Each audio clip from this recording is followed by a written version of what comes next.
Today's recipe is hot cross buns, a breakfast favorite in most of the Western countries. It is eaten mostly in spring, and this is not too sweet a dish, yet not your very mild bread that you have at breakfast or lunchtime. But this is nice little spiced up hot cross buns, and I'm going to show you how you are going to bake these. They do not take too much of an effort, and believe me, my hot cross buns do not have too many calories also. So go ahead, enjoy the recipe that I show you, and cook them, bake them, and let me know how you like it. Happy baking for hot cross buns.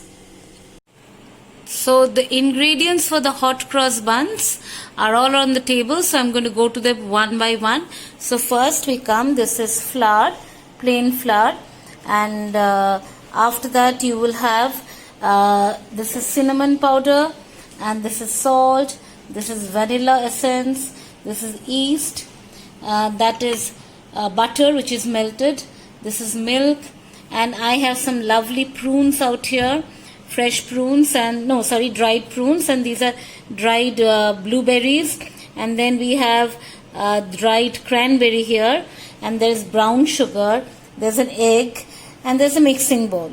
So how are we going to proceed with all this? First of all, the yeast needs to be activated. So I have taken a bowl of hot water in which I have mixed about 2.5 teaspoons of sugar. In that I have put in this yeast, so it's dry active yeast, and I've put it. It needs to be set like that for about half an hour. And in the meantime, let us see how we are going to proceed with the mixing of all the ingredients. So first, I have taken 3.5 cups of flour or maida. In this, I am going to add about half teacup of sugar.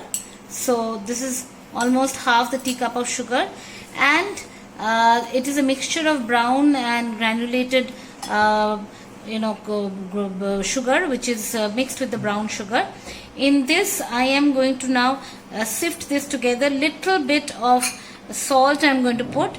So about a pinch of salt. This much of salt is more than enough. So this is how the salt is going to be put here, and I'm going to just sift these through. And while this is being sifted, I will wait for the yeast to rise, and I am also going to put, before I put in the yeast, I am also going to put, this is about 1 teaspoon of the cinnamon powder. This is cinnamon powder that I have put here. Now this is all according to taste. You can also put a little bit of nutmeg powder, but for today I am only using cinnamon powder. Nutmeg powder is up to your choice. If you think while sifting the flour that you need a little bit more of cinnamon powder, feel free to use it. This is according to taste. So this is not really something that I think every good cook can understand while making it in the kitchen, that how much it should go in according to taste of the family members and yourself. Please feel free, but about 1 teaspoon is more than enough for a normal one. But if you want a really spiced up hot cross one, then you can go in for about 2 teaspoons. Now in another bowl, I am going to take all the wet ingredients. So I am going to pour the milk. In this, I am going to pour in the melted butter. I am going to add a bit of vanilla in it.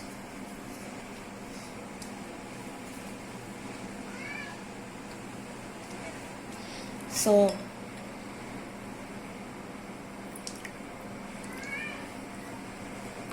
about half a teaspoon of vanilla. Mix it all together,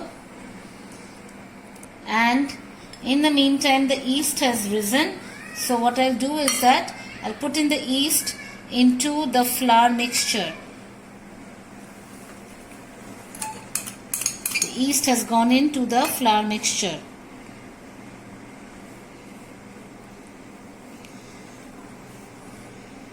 In this goes in the egg. 1 egg is more than enough, so 1 egg, and Then we will put in the wet mixture. Now while putting in the wet mixture, pour it little by little, mix it a bit and then pour it in again.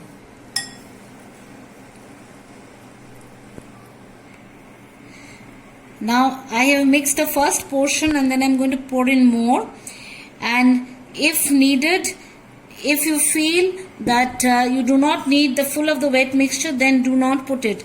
You have to bring this to quite a smooth consistency. So make sure that your flour is nicely mixed, the dry ingredient mixture and the wet ingredient mixture is very thoroughly mixed. So that is very important to get all the flavors together. As you can see that the mixture is quite a sticky mixture. This dough, now it is completely ready to be put into a rolling mat, and now this needs to be ready. Now before that, it is a good idea to sprinkle your dough mat with a bit of flour so that this is rolled in flour. This will need a bit of dry flour to be rolled in. So here I am going to pour. Here I am pouring in the dough. So I'm putting all the sticky dough from the bowl to the dough mat, and anything that is there in the bowl should be scraped and added.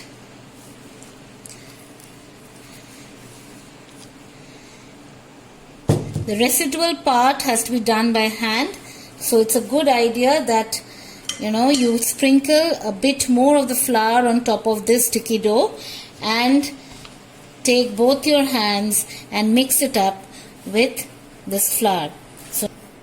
So this dough needs to be now put in a bit of more pressure, and it needs to be mixed well with the hand and with the flour in it. And it's a good idea that after you feel that this has become very smooth, and it's not so sticky anymore, you can start adding the prunes. So what I'll do is that I'll add the prunes, bit of them,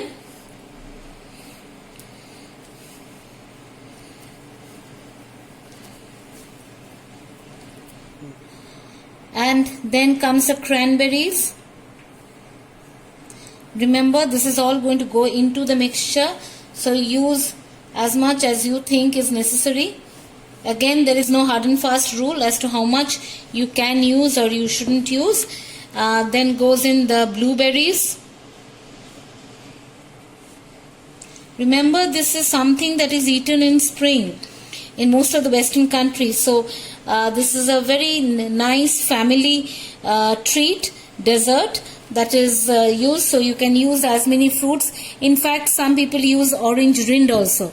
Now when you have put all these berries in, it's important that you fold them all inside, and as you fold them, make sure that your dough is enveloping it completely, and again use a little bit of dry flour on top to have it all mixed in. Okay, so this is your dough completely ready with all the berries inside. Now we shall leave this for 2 hours now on a pan or on a bowl which is lubricated with oil, and I shall show you shortly how to do that. So now I have taken another clean bowl, and in this I am going to brush it with oil. The whole of the bowl I am going to brush it with oil, lubricating all the sides.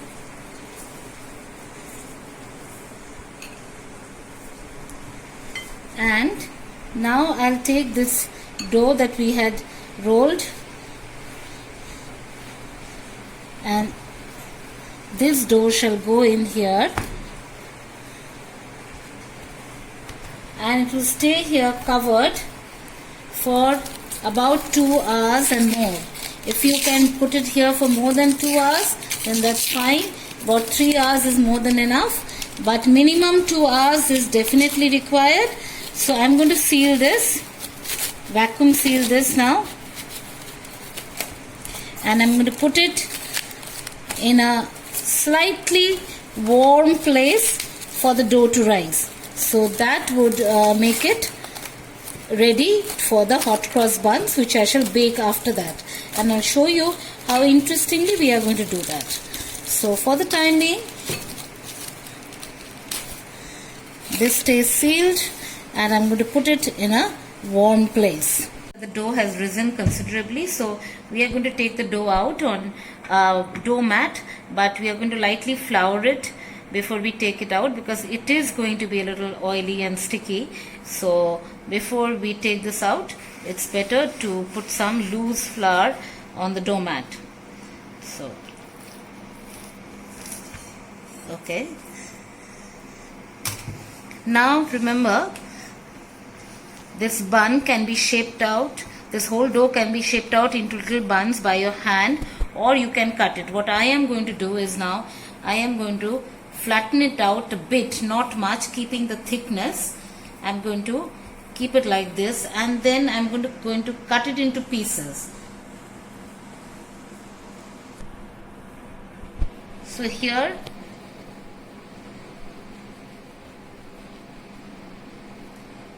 there is one.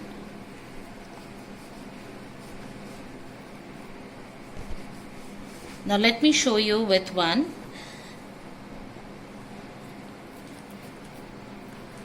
It doesn't matter if you're cutting through a prune or a berry.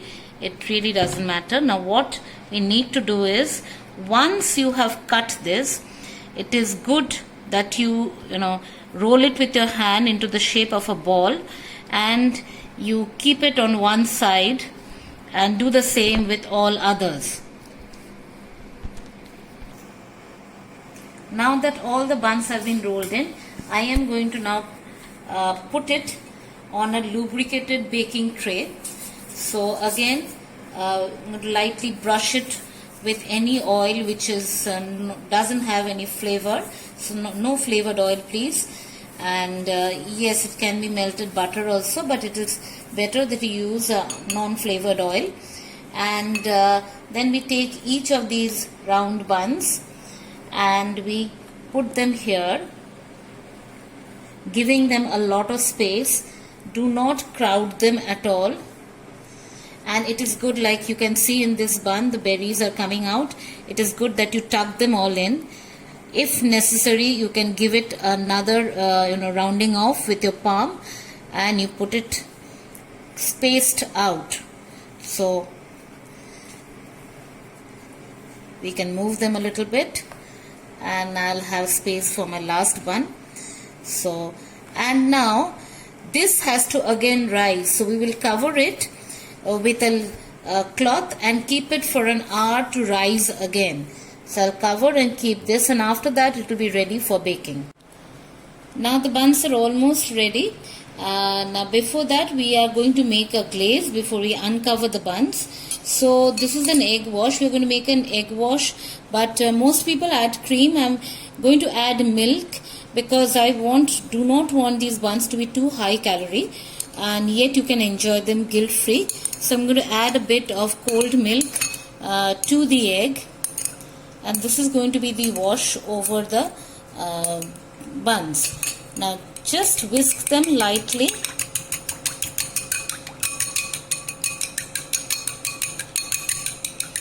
And if you feel it's too yellowish in color, you can add a bit more of the milk. It's all depending on taste, and that's fine.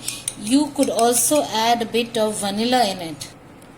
I'll drop in just 2 small drops of vanilla. 2 small drops of vanilla.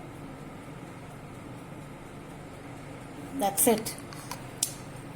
It's more than enough. Now I'm mixing the two. Now let's have a look at the buns. Now as you can see, the buns, they have grown in size and volume, and they have become bigger, and that is why I had said that to place them a little apart. Now we are going to use a bit of the glaze on top. Now before I use the glaze, there's something else I would like to show you. Now there we have to make the cross for the bun, so there is a bit of flour paste that goes in.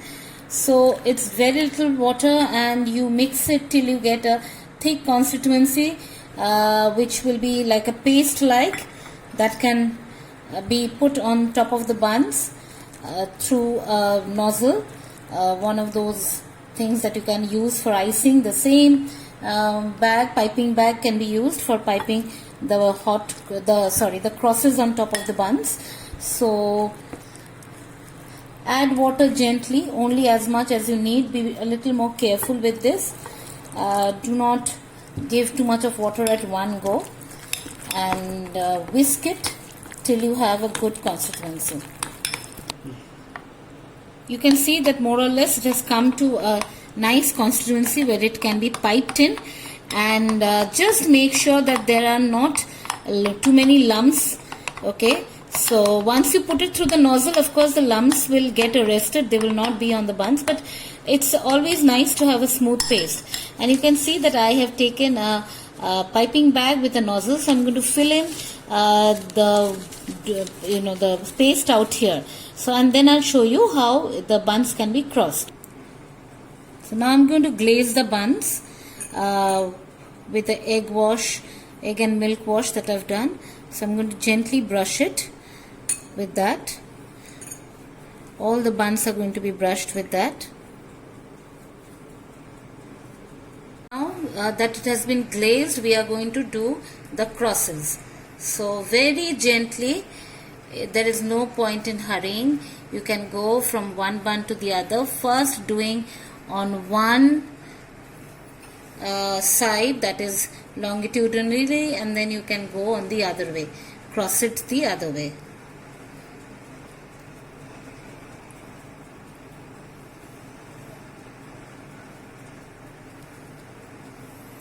As you can see, I've taken this in a very gentle way, so there is no point in hurrying this, none at all. And you go back to where you started and you can put in your crosses. In the meantime, you can put your oven at 200 degrees centigrade for 20 minutes for preheating it. And after you've finished, you can bake it at 180 degrees for another 25 minutes.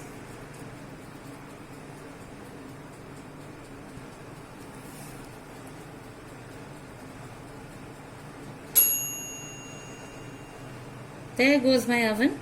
It's ready. I had preheated it. And now the buns are also ready. Yes, the one in the middle had a little bit of, it went a little wild with the crosses, but that's okay. That happens. You don't need to be so perfect. And yes, we can now put them in the oven for baking. Okay, the oven has, I've put the buns in the oven. I'm closing it. And now, as you can see, it is at already, I'll set it at 200 and I'll put it for about 25 minutes. That should be more than enough. The buns are half baked. Now this is the time you have to take them out, and we have to put the crosses again and bake them again for another 10 minutes. So let's see how we do that. I hope you've not thrown away your piping bag. So here are the buns, again half ready. And we'll glaze them a bit with melted butter.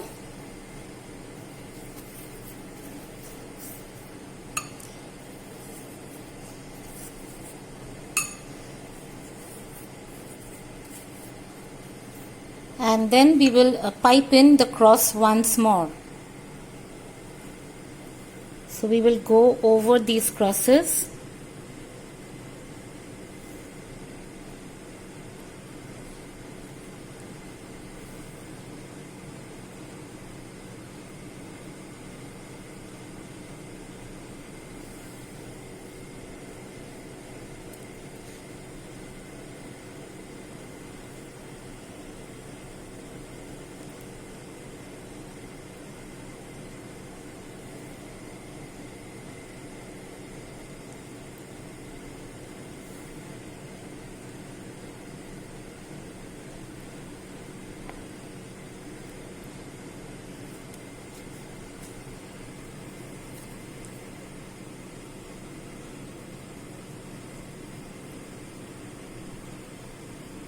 It is very essential that you go over the lines, okay, the same lines that you had made the crosses earlier. It's very important that those lines are followed, and must make sure that it is all filled up. So in this way we shall fill up all the buns.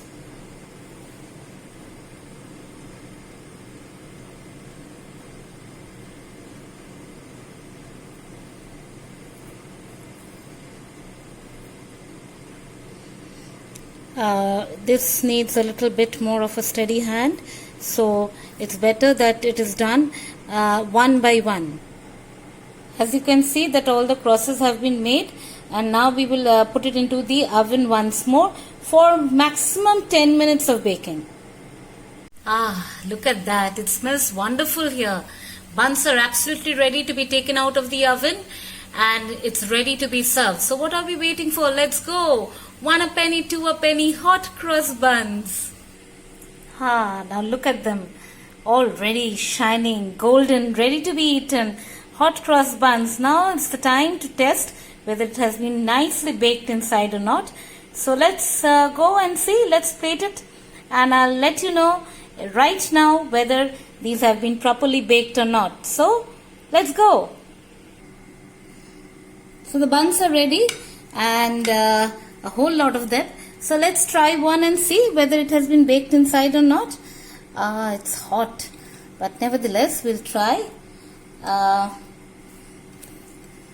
Maybe we'll just, it's too hot to be seen with the hand. Yeah, can you see that? Yes, absolutely baked inside. Nice, isn't it so? And the prunes, they look so lovely, delicious and shining, all ready to be eaten. I hope you will enjoy cooking it as much as I did, and surely try it at home and tell me how you like your hot cross buns.